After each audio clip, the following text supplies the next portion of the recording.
যদি সাহস থাকে ছাত্র দলকে ফেস করার অনুরোধ জানাচ্ছি সেই ষড়যন্ত্রকারীদের। ছাত্র দল সম্পূর্ণরূপে প্রস্তুত রয়েছে।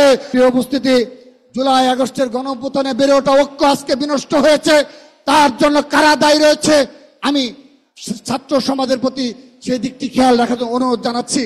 প্রিয় উপস্থিতি, বাংলাদেশকে নিয়ে এখনো ষড়যন্ত্র শেষ হয়নি।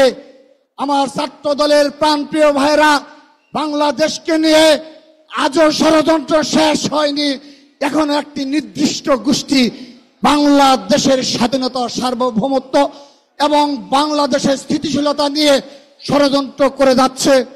আজকের এই সমাবেশ থেকে আমি তাদেরকে হুঁশিয়ারি উচ্চারণ করে দিচ্ছি, যদি সাহস থাকে ছাত্র দলকে ফেস করার অনুরোধ জানাচ্ছি সেই ষড়যন্ত্রকারীদের। যদি বুকে সাহস থেকে তাকে ষড়যন্ত্র সামনে এসে করার জন্য আহ্বান জানাচ্ছি।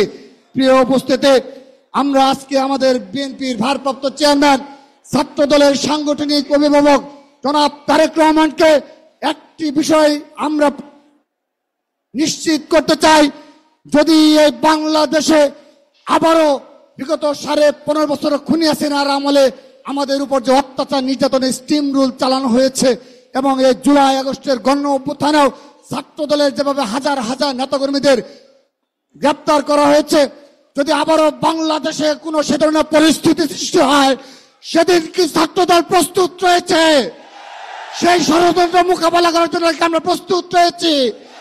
আমরা দুই হাত তুলে আমাদের ভারপ্রাপ্ত চেয়ারম্যান জনাব তারেক রহমান দেখিয়ে দিচ্ছি, ছাত্রদল সম্পূর্ণরূপে প্রস্তুত রয়েছে।